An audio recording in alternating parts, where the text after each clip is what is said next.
Hi friends, welcome to Storytime at the Kyle Public Library. I'm so glad you joined me today. We are going to have a monstrously good time. We're reading Where the Wild Things Are, a wonderful classic by Maurice Sendak. But first, we're going to do some monster singing. Monsters galore, can you roar? Rah! Monsters galore, can you soar? Whee! Monsters galore, please shut the door. Monsters galore, sit on the floor. Are you sitting? Oh, you're good little monsters. Yay! All right, how about we read a great story? This is Where the Wild Things Are. The story and the pictures are by Maurice Sendak.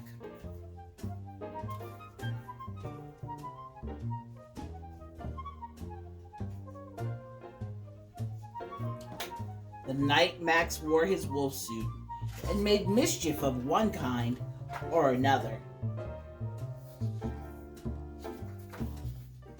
His mother called him Wild Thing, and Max said, "I'll eat you up."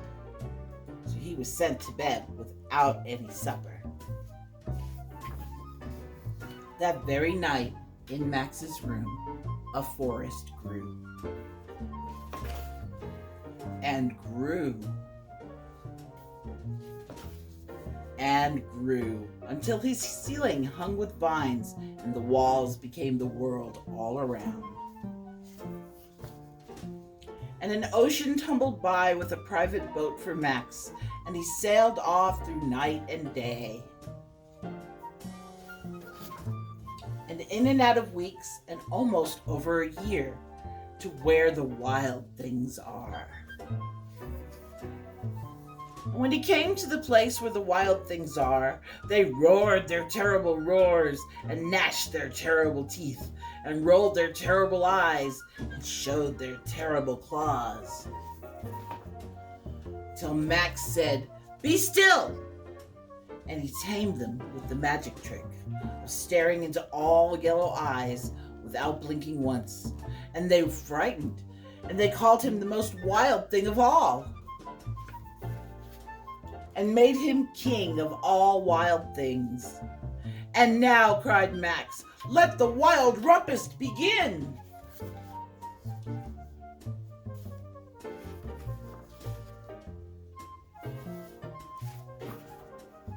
"Now stop," Max said, and sent the wild things off to bed without their supper. And Max, the king of all wild things, was lonely and wanted to be where someone loved him best of all. Then all around from far away across the world, he smelled good things to eat. So he gave up being king of where the wild things are. But the wild things cried, "Oh, please don't go. We'll eat you up. We love you so." And Max said, "No." The wild things roared their terrible roars and gnashed their terrible teeth and rolled their terrible eyes and showed their terrible claws. But Max stepped into his private boat and waved goodbye and sailed back over a year and in and out of weeks and through a day and into the night of his very own room where he found his supper waiting for him. And it was still hot. Max's mom loved him very much. We all have those days where we just feel like we have to get the monsters out. So let's do a fun little felt board all about monsters. This little monster has a big red nose. This little monster has purple toes. This little monster has spiky green hair. This little monster has teeth that scare.